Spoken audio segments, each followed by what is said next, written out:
오늘 13구역 찬송이 어려운 찬송인데 아주 잘하셨습니다.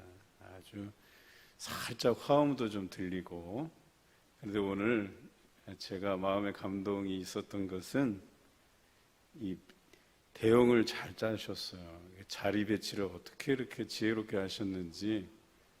우리 꽃다운 두 분 권사님이 가운데 딱 계시니까 그 뒤에 남자들이 4명 다 호위하고, 제가 어떤 느낌이 들었냐면 천사의 날개. 그래서 몸통이 있고 옆에 날개가 있고, 이야, 이게 얼마나, 해석도 괜찮죠? 오늘 찬양 너무 은혜스럽게 잘 하셨어요. 오늘 우리 전인옥 권사님 기도하시는데 기적이라는 단어를 쓰셨거든요. 저는 그런 생각을 해봅니다. 여러분들이 기적 같은 삶을 살아오셨다, 한 주간. 왜 그러냐면 눈이 많이 왔어요. 그렇죠? 그래서 주일날도 애먹고 평일날 애먹으신 분들이 많을 거예요. 또 우리 장로님 차 몰고 나가서 전주에서 완주로 들어오시지도 못하고 전주 시내에 4시간 갇혀 있었다고 또 말씀하셨고, 어느 집사님은 차 시동을 걸다가 차가 전소돼 버렸어요. 다 타버렸어요. 다행히 탄 사람들이 아무도 다치지 않았어요. 다 뭔가 스파크가 나면서 얼른 나와서 피했는데, 그래서 뉴스에도 보도가 됐었잖아요. 그 집사님의 어머님 권사님이 하나님이 도우셨다고, 하나님께서 보호해 주셔서 하나도 털끝도 상하지 않았다고 그렇게 고백을 해 주셨어요. 그리고 아주 자잘한 사고들이 있었지만 그래도 하나님께서 보호해 주셔서 그만하니 다행이다. 또 뉴스를 들어보니까 하우스가 얼마나 많이 무너졌는지, 특히 전라북도 지역에 많이 무너졌대요. 그래서 그 와중에서도 우리를 지켜주시고 안전하게 보호해 주신 그 하나님을 경험할 수 있었다는 것이 우리 권사님 기도 제목처럼 기적이 아닐 수 없다. 여러분, 기적 속에 살아오신 것을 믿으십니까? 예, 그런 기적이 계속해서 여러분 삶에 경험되시기를 주님의 이름으로 기원합니다. 옆 사람들과 인사 나누실까요? 잘 오셨습니다. 은혜 받읍시다. 기적이 나타날 겁니다. 야, 우리 이호성 장로님은 가장 크게 하셨어요. 우리 장로님께는 기적이 나타날 줄로 믿습니다. 다시 한번 서로에게 이렇게 인사하십시다. 기적이 나타날 줄로 믿습니다. 목소리가 좀 커지셨어요. 믿음이 조금 더 커지신 것 같아요. 우리가 지난주 89편을 다루었는데 3부분으로 나눠서 하려다가 시간이 없어서 오늘 한꺼번에 다 정리합니다. 이 89편은 다윗의 소금 언약, 다윗 언약, 변하지 않는 하나님의 약속의 말씀이 기록되어 있어요. 히브리어로 헤세드라고 말씀드렸잖아요. 이 언약적 사랑을 쉽게 설명하면 하나님께서 언약의 그 백성에게 사랑을 베풀어 주신다예요. 그런데 약속하신 대로 베풀어 주신다. 그러면 그 언약의 백성은 그것에 대해서 반응하게 돼 있잖아요. 어떻게 반응하냐? 2가지로 반응해요. 하나는 하나님 사랑하게 되고, 그리고 이웃도 사랑하게 된다.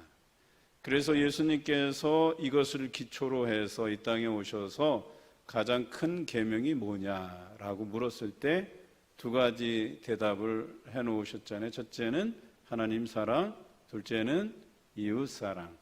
다른 말로 하면 하나님께서 약속하신 그 사랑을 믿는다, 이 뜻이에요. 이 하나님의 사랑, 하나님을 사랑하는 것, 이웃을 사랑하는 것, 이 2개 실천하는 사람은 하나님께서 약속하신 사랑을 믿는 사람이고 경험한 사람들이라고 하는 것이죠. 저희 교회는 올해도 하나님 사랑하는 것에 열심을 냈고요. 또 이웃을 사랑하는데도 열심을 냈어요. 그래서 이삭 줍기를 통해서 우리가 작년에도 올해에도 또 여전도에서도 돕고 교회 자체 내에서도 우리 노예 내에 있는 어려운 교회, 내 교회를 계속해서 돕고 있잖아요. 이런 것들을 보면 우리 교회는 하나님의 말씀이 살아있고 또 하나님 사랑하는 반응이 우리 성도들에게서 나타나고 또 이웃사랑이 나타나고 있다 해도 과언이 아닐 것이다 라고 하는 거죠. 다윗도 마찬가지로 다윗에게 약속하신 그 말씀을 신뢰하고 다윗이 살아있는 내내 하나님 찬양하는 데 집중했어요. 하나님의 그 언약적 사랑을 믿고 하나님 찬양하고 어려울 때도 하나님께 그 언약을 붙들고 기도했던 사람이 다윗이었습니다. 그래서 천년의 모범이 될 만한 사람이 바로 다윗이라고 이야기하는 거예요. 다윗이 그렇다고 해서 완벽하고 완전한 사람은 아니었어요. 그럼에도 불구하고 천년이 넘도록 이스라엘이 모범으로 삼고 그를 닮으려고 했다라고 하는 것은 무엇에 기초하냐? 이 언약적 사랑에 기초한 거예요. 다윗은 다른 것을 본 게 아니고 하나님께서 약속하신 그 사랑 하나만 붙들고 부지런히 하나님께 기도했던 또 찬양했던 사람이다라고 하는 것이죠. 오늘 이와 같은 다윗과 같은 그 놀라운 고백이 여러분들에게 있으시기를 주님의 이름으로 기원합니다. 다윗이 노래했던 것은 두 가지예요. 크게 하나님의 성품을 찬양하는데 첫째는 하나님의 공의와 정의예요. 공의, 정의 이런 단어 들어가면 하나님의 판단, 하나님의 심판을 의미해요. 하나님은 그 행한 대로 그 사람에게 갚으시는 분이에요. 그래서 공평하신 분이세요. 옳으신 분이세요. 악한 일을 행한 자에게는 악한 것으로 보응하시고 또 선한 일을 행한 사람에게는 선한 것으로 보응하시는 하나님이시다. 이 하나님을 정확하게 고백해낸 사람이 다윗이에요. 두 번째 고백은 하나님의 인자와 성실이에요. 오늘 성경에 나오는 게 바로 인자와 성실이라고 하는 거죠. 하나님께서 택하신 백성에게 신뢰할 만한 사랑을 주신다예요. 그 사랑에 대해서 다윗은 의심하지 않았어요. 그것을 붙들고 날마다 기도했던 사람이 다윗이었었어요. 여러분, 하나님께서 일을 하실 때 방식이 어떤 방식이냐면 약속부터 하세요. 약속을 한 다음에 그 약속을 믿는 자에게 그 약속을 보여주세요. 항상 그래 오셨어요, 방식이. 여러분이 잘 아는 노아의 무지개 언약이 그랬고 아브라함에게 약속하신 것, 모세를 통해 약속하신 것, 다윗을 통해서 약속하신 것, 메시아에 대한 약속, 예수님께서 약속하신 것 다 뭐냐면 약속하고 그 후대에 다 이루어지고 경험되어진 것들이에요. 하나님의 일하시는 방식이 이렇습니다. 우리가 볼 수 없고 보여지지 않는데 믿으라고 얘기해요. 내가 약속했다. 너 이거 믿고 이거 붙잡고 나 따라와 라고 얘기하시는 거예요. 그러면 그거 믿고 부여잡고 따라가는 사람에게 그 약속을 성취해 보이시는 분이 하나님이시다라고 하는 것인데요. 다윗이 이것에 대해서 정확하게 알았어요.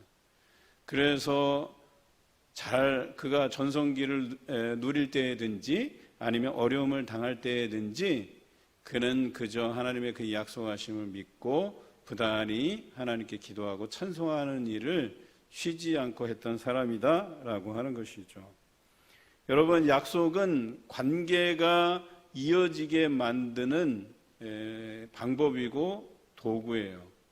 그래서 하나님께서 우리와의 관계를 이어가시기 위해서 그 언약을 하시고 약속하신 바를 우리에게 이루어 주신다라고 하는 것이죠. 마치 우리가 부부의 연을 맺으면 어때요? 남편이 아내에게, 아내가 남편에게 어떠한 신뢰를 가지고 약속을 하잖아요. 여러분 결혼할 때 뭐 하셨어요? 뭐 하셨어요? 서약하셨잖아요. 서약 안 하면 여러분 결혼이 이루어질 수가 없어요. 서약을 해야 돼요. 그 서약을 기초로 해서 성혼 선언문이라 그래서 결혼이 이루어졌다 해서 증서를 드리는 거예요.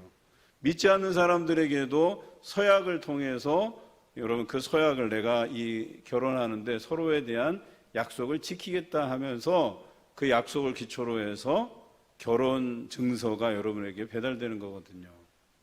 그런데 계약의 위반이 발생했어요. 남자가 자기 아내가 아닌 다른 사람을 좋아하고 아내가 자기 남편이 아닌 다른 사람을 좋아하고 이런 일이 발생하면 계약 위반이에요. 약속이 깨지는 거예요. 그런데 오늘 뒷부분에서 다루겠지만 이 다윗 언약은 네가 하나님만 바라보면 그 언약, 네가 하나님께 택함 받은 백성인 것을 변치 않고 지키겠다. 너는 그 약속의 수혜자니까 네가 하나님만 바라보면 내가 모든 것을 너에게 주겠다라고 하는 이 약속을 깨트리지 않는 한은 내가 여전히 수혜자예요. 내가 그것을 지킴으로 인해서 하나님을 믿음으로 인해서 하나님만 바라보고 그 약속을 믿고 기도하고 찬송하면 얼마든지 하나님께서 예비된 복을 주시겠다고, 그래서 나는 그 약속을 지키는 한 영원한 수혜자가 되는 거예요. 마치 제가 설명을 잘 하는지 모르겠어요. 여러분 1억을 저금했다고 칩시다. 너무 많은가? 1억을 저금하면 요즘은 이자가 뭐 그렇게 많지는 않겠지만 그래도 하여튼간 넣어놓으면 그것을 꺼내지 않는 이상 거기서 이자가 발생하기 마련이에요. 그렇죠? 그러면 그 이자는 꼬박꼬박 쌓이게 돼 있는 거예요. 그와 동일해요. 우리는 하나님과 우리와의 그 관계를 깨트리지 않고 하나님에 대한 믿음 변치 않고 유지하면 거기에서 우리에게 주시는 수혜가 있다는 거예요. 복 주시죠. 은혜 주시죠. 또 위로하시죠. 소망 주시죠. 건강 주시죠. 물질에 채워주심도 있죠. 얼마나 감사한지 몰라요. 그런데 이 수혜받는 것을 내가 못 참고 내가 좀 더 욕심내버리겠다 하고 그 1억 있는 거 꺼내다가 뭐 주식 투자하고 노름에다가 막 써버리고 하다가 불리기는커녕 다 탕진하고 빚만 짓는 사람이 있는 것처럼 이스라엘 백성들이 그것을 어떻게 했어요? 그냥 하나님만 바라보고 있어도 되는데, 그분의 이름을 높이 찬양만 드려도 되는데, 가나안 땅에서 좀 더 얻어보려고, 좀 더 풍성해지려고, 좀 더 많은 자녀들을 낳아보려고 바알신, 아세라신 그렇게 섬기다가 쪽박 찬 거예요. 속된 말로 쪽박 차서 그 약속의 땅에서 쫓겨나가게 된 거예요. 그래서 바벨론 포로기, 또 북이스라엘은 너무 악해서 어때요? 뿔뿔이 다 흩어져서 그 흔적을 찾아보기 어려울 정도로 아수르에게 패망하게 되죠. 여러분 어떻습니까? 그럼에도 불구하고 바벨론 포로기에서 예레미야 선지자를 통해서 70년 동안 너희가 포로 생활하겠지만 돌아오게 하겠다는 이것이 언약이라고 얘기하는 거예요. 언약이라고 하는 것이 너희들 마냥 좋게만 해줄게, 편하게만 해줄게 라고 말씀하신 게 아니에요. 너희가 고난 중에라도 나라를 빼앗겨서 포로가 될지언정 내가 너희를 버리지 않겠다는 약속이에요. 언젠가는 다시 회복되는 날이 있을 것이고 언젠가는 다시 돌아오게 할 것이라고 말씀하신 거예요.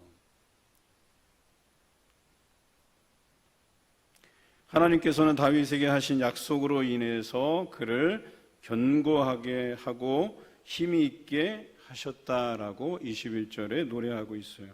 심지어 원수가 그를 강탈하지 못하고 악한 자가 그를 곤고하게도 하지 못하리라고 노래합니다. 이것이 하나님께서 선택한 종 다윗에 대한 약속이었었어요. 그런데 이 약속을 계속해서 지키셨어요.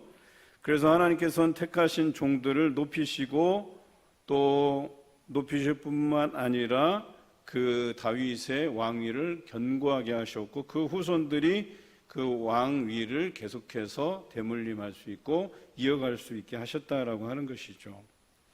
그런데 하나님께서 이렇게 다윗 언약을 해주셨음에도 불구하고 그냥 좋은 것이 좋은 것이다 하고 좋은 것만 베풀어 주신 게 아니에요. 성경에 보니까 때로는 회초리와 채찍으로 죄악을 다스리셨다라고 기록하고 있어요.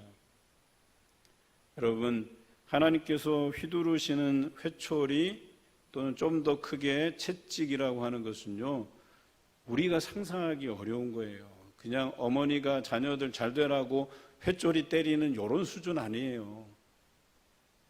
우리 하나님 숨소리만으로도요, 자연을 변화시키시는 분이세요. 그런 분이 채찍을 들었다라고 하는 것은요, 우리가 상상하기 어려운, 적어도 남유다가 하나님의 택하신 백성임에도 불구하고 하나님께서 한번 채찍으로 휘두르시니까 70년 포로기를 다녀와야 되는 그런 엄청난 고난을 겪게 되는 것이거든요. 그런데 더 중요한 말씀이 33절과 34절에 등장합니다. 우리 화면을 보고 함께 읽어보겠습니다. 시작. 그러나 나의 인자함을 그에게서 다 거두지는 아니하며 나의 성실함도 패하지 아니하며 내 언약을 깨뜨리지 아니하고 내 입술에서 낸 것은 변하지 아니하리로다. 변하지 않는다 그래서 소금 언약에 이게 바로, 그러니까 징계 중에서라도 하나님께서 인자함과 성실함을 거두지 않는다, 패하지 않는다 말씀하시는 거예요. 나는 극도의 고난을 당하고 있는데 왜 내가 이런 고난을 겪어야 되는가라고 이렇게 불평이 쏟아질 만큼 내가 겪는 고난이 심함에도 불구하고 하나님께서 우리에게 약속하신 것은 그게 징벌적으로 오는 고난이라도 하나님의 인자와 성실은 거두지 않겠다, 패하지 않겠다, 우리에게 이런 약속을 해주시는 거예요. 그러니 이것이 우리에게 소망이 되고 위로가 될 수 있다고 이야기하는 겁니다. 그리고 분명한 것은 하나님께서 언약을 깨뜨리지 아니하시겠다고 한 거예요. 그러니까 나라가 망해서 바벨론 포로기에 70년간을 살았지만 언약을 깨뜨리진 않으셨어요. 부단히 사랑하셨어요. 바벨론에서 농사짓고 또 거기에서 곡식을 얻고 또 아내를 얻어서 자녀를 낳고 자녀가 또 자녀를 낳고, 그래서 그들이 번성해서 다시 돌아오게 하리라고 하는 이 약속을 하나님께서 지키셨어요. 그게 언약이라고 하는 거예요. 헤세드, 언약적 사랑이라고 얘기하는 겁니다. 자, 그런데 중요한 것은 다윗에게 맹세한 이 언약을 깨트리면 문제가 되는 것이겠죠. 그래서 우리가 읽지 않았지만 오늘 성경 38장 8절부터는 38절 이하부터는 그들이 당하는 고난에 대해서 이야기하고 있어요. 노래하고 있어요. 고난을 당했다라고 하는 것은 뭐예요? 그들이 뭔가 잘못했다 이런 뜻이죠. 그래서 그들이 당하는 고난에 대해서 이렇게 기록하고 있어요. 38절. 그러나 주께서 주의 기름 부음 받은 자에게 노하사 물리치셔서 버리셨다 그랬어요. 여러분, 애들이 막 징징대면서 막 여러분들 붙잡고 하면 엄마들은 어때요? 저는 이렇게 슈퍼라든지 길거리에서 그런 걸 종종 봤었어요. 애가 막 엉엉 울면서 엄마 바지가랑이 자꾸 늘어지면 어떻게 해요? 오른손으로 탁 쳐갖고 매몰차게 또록혀서 이렇게 마치 그 바닥에 막 거의 내동댕이 치다시피 하는 그런 엄마들 자주 보셨잖아요. 그것을 연상하시면 돼요. 그러니까 하나님께서 이들이 하나님을 배신하고 그 약속을 깨트리고, 그러니까 어때? 보기 싫어. 그게 보기 싫어. 징징대고 막 이러는 게 보기 싫어. 그래서 손 탁 치고 탁 떠밀어 갖고 땅바닥에 주저앉게 만든 거예요. 자, 39절에 이렇게 표현되어 있어요. 종의 언약을 미워하셨고 관을 땅에 던져 욕되게 하셨고, 40절 모든 울타리를 파괴하고 요새를 무너뜨리셨고, 41절 지나가는 자들에게 다 탈취를 당하고 이웃에게 욕을 당하게 하셨고, 42절 대적들의 오른손을 높여 기쁘게 하셨다. 자녀를 기쁘게 하신 게 아니라 대적들의 오른손을 들어서 대적들을 기쁘게 했다, 이렇게 표현하고 있어요. 43절에 칼날은 둔하게 하여 전쟁터에서 버티지 못하게 하셨고, 44절에 영광을 그치고 왕위를 땅에 엎으셨다, 이렇게 표현되어 있어요. 45절에 젊은 날들을 짧게 하셨고 수치로 덮으셨다. 여러분 어때요? 가만히 하나님 손 붙잡고 하나님 그 언약만 붙잡고 기도하고 찬송하면 그 수혜를, 온갖 은혜들을, 온갖 채워주심을, 온갖 능력들을 다 베풀어 주시겠다고 약속하는데 그걸 먼저 들러 엎은 거예요. 걷어차 버린 거예요. 그러니까 이러한 고난이 그들에게 찾아왔다라고 얘기하는 거예요. 여러분, 이 말씀은요, 시인이 처한 상황을 적나라하게 표현해 주고 있어요. 얼마나 힘들었으면, 얼마나 고난을 많이 당했으면. 여러분 이런 적 있으시잖아요. 여러분들에게 시련이 찾아오고 고난이 찾아오고. 여러분 그럴 때일수록 뭐예요? 하나님께서 여러분에게 하신 이 말씀을 통해서 약속하신 언약은 변하지 않으신다. 사람은 변해요. 하지만 하나님의 약속은 변하지가 않습니다. 우리는 그 언약 붙잡고 살아가는 사람 아닙니까? 여러분, 사람이 나를 배신해도, 사람이 나의 마음에 들지 않아도, 내가 생각한 대로 움직이지 않더라도 여러분 실망하지 마세요. 우리에게는 하나님이 있으시잖아요. 그것도 약속하신 사랑이 있잖아요. 그 사랑과 성실은 변하지 않는다. 여러분 변하지 않는다 하니까 얼마나 좋아요.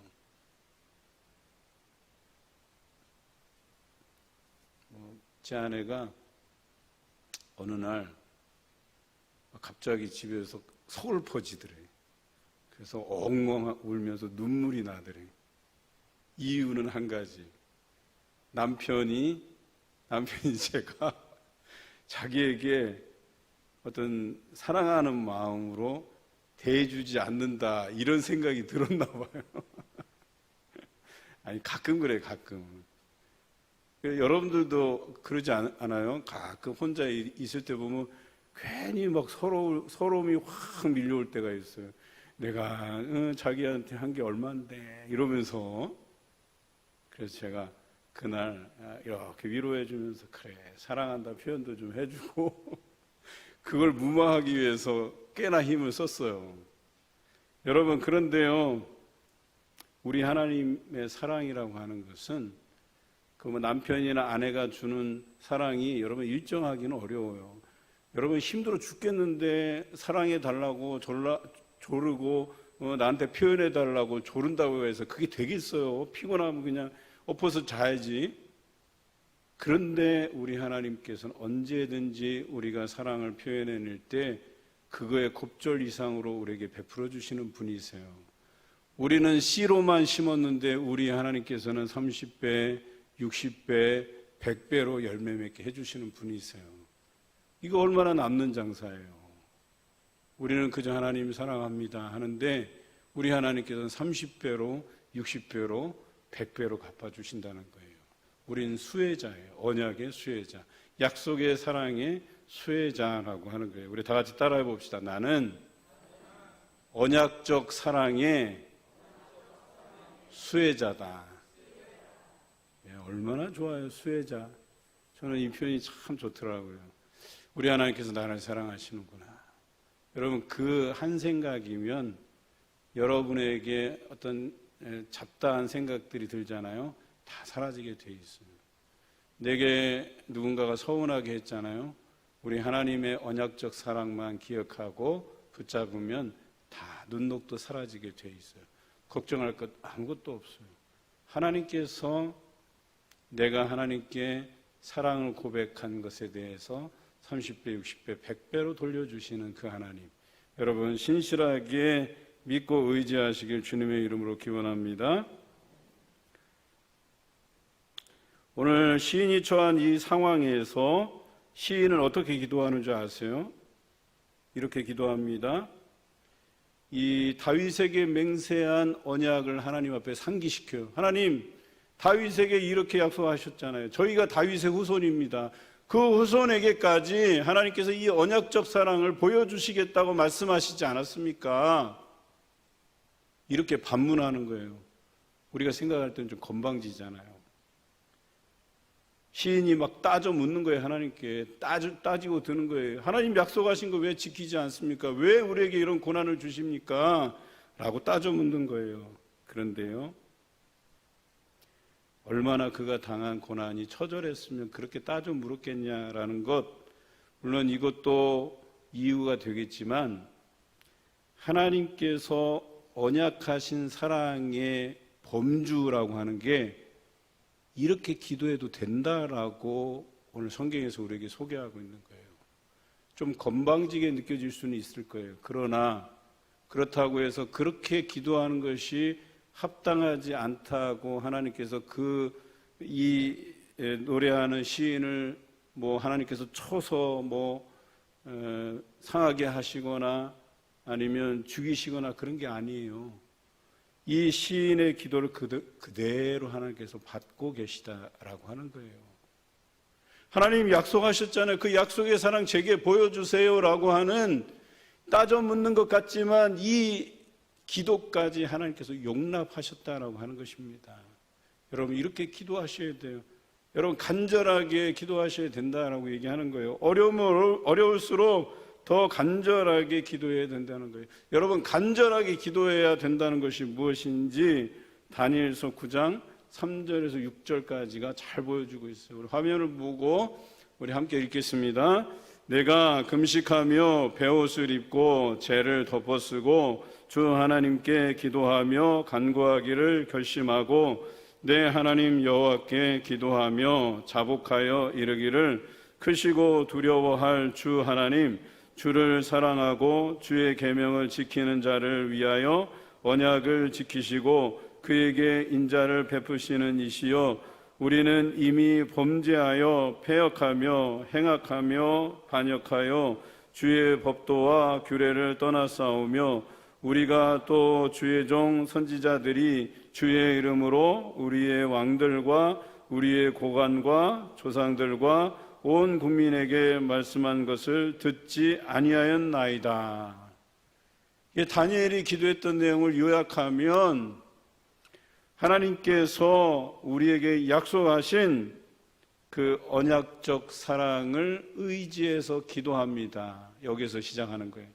두 번째 기도의 내용은 내 백성, 나를 비롯해서 내 백성이 또 고관들이, 왕을 비롯해서 모든 고관들, 백성들이 다 하나님께서 우리에게 들려주신 말씀을 듣지 아니하였나이다 라고 고백한 거예요. 회개한 거예요, 하나님 앞에.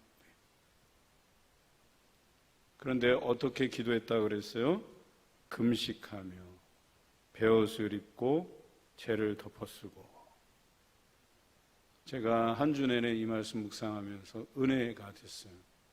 그래서 우리 이제 내년이 되면 새해를 여는 특별 새벽 기도회를 시작하는데 주일부터 토요일까지 제가 금식을 작정했어요. 하나님 앞에 금식하며 우리가 기도할 것이 있다면 반드시 하나님 앞에 그 간절함을 가지고 그 언약적 사랑에 의지해서 기도해야 된다라고 하는 것이죠. 이렇게 기도한 거예요. 오늘 이 시편의 저자가 그들이 잘못했던 것 시인하고 또 그 시인하지만 그래도 하나님 이 어려운 가운데 언약적 사랑에 기대어서 붙잡고 기도하오니 그 기도에 귀 기울여 달라고, 응답해 달라고 이렇게 하나님께 외치고 있는 거예요. 여러분, 약속은 어떻게 알 수가 있지요? 말씀을 통해서 기록된 거예요. 말씀을 통해서 우리에게 주어진 거예요. 이 성경 전체가 여러분을 향하고 있어요. 여러분을 향한 언약의 말씀이라고 하는 거예요. 나를 향한 하나님의 약속의 말씀이라고 하는 거예요. 이것이 읽혀져야만 그 약속이 이해되고 그 약속으로 인해서 믿음이 강하여지고 그 믿음을 토대로 우리가 그 약속을 부여잡고 기도할 수 있게 되는 거지, 여러분, 말씀 없이는 해결 볼 수가 없어요. 말씀도 읽지 않는데 우리가 어떻게 이 안에서 하나님의 언약을 발견할 수 있고 깨달을 수 있겠어요? 그래서 새해에는 우리가 말씀을 회복하는 교회라는 주제로 가요. 믿음 가운데 역사하시는 하나님의 귀한 말씀, 우리가 그것을 깨닫는 시간들을 가지고자 해요. 말씀을 읽어야 돼요. 말씀을 여러분들 안에 소화해낼 수 있어야 그 안에 기록된 언약이 무엇인지, 그 언약을 지키시는 하나님이 얼마나 인자하시고 성실하신지를 우리가 알 수 있다는 거예요. 그래야만 그분을 신뢰할 수 있고 그것을 부여잡고 갈 수 있다고 얘기하는 거예요. 앞에서 언급한 것처럼 노아에 약속하신 것 지키셨어요. 아브라함에게 약속하신 것 그의 몇 대를 지나서 야곱의 12아들들에게 지키셨어요. 모세를 통해 약속하신 것 여호수아를 통해서 이루어 주셨어요. 다윗을 통해 약속하신 것 그의 아들 솔로몬을 통해서 역사하시고 대대로 그의 후손들이 왕위를 이어갈 수 있었습니다. 메시아에 대한 예언, 구약의 여러 선지자들을 통해서 메시아에 대한 예언, 그것을 이루신 분이 예수 그리스도시잖아요. 그리고 예수님께서 승천하시기 전에 우리에게 약속하신 것들을 우리는 이 땅에서 살면서 그 언약하신 바를 믿을 때에 그 믿음 가운데 역사하시는 하나님의 말씀을 통해서 경험하고 있으시잖아요. 저는 여러분들이 이것을 경험하셨으면 좋겠어요. 다 한 분도 빠짐없이 다 경험했으면 좋겠어요. 여러분들이 겪고 있는 그 일들에 대해서 하나님의 은혜였다고 여러분들의 입술로 고백드리시는 날들이 되시길 바랍니다. 그래서 우리 권사님 기도하신 것처럼 기적 아닌 삶이 없다고 하는 그런 고백이 저와 여러분에게 있으시기를 주님의 이름으로 기원합니다.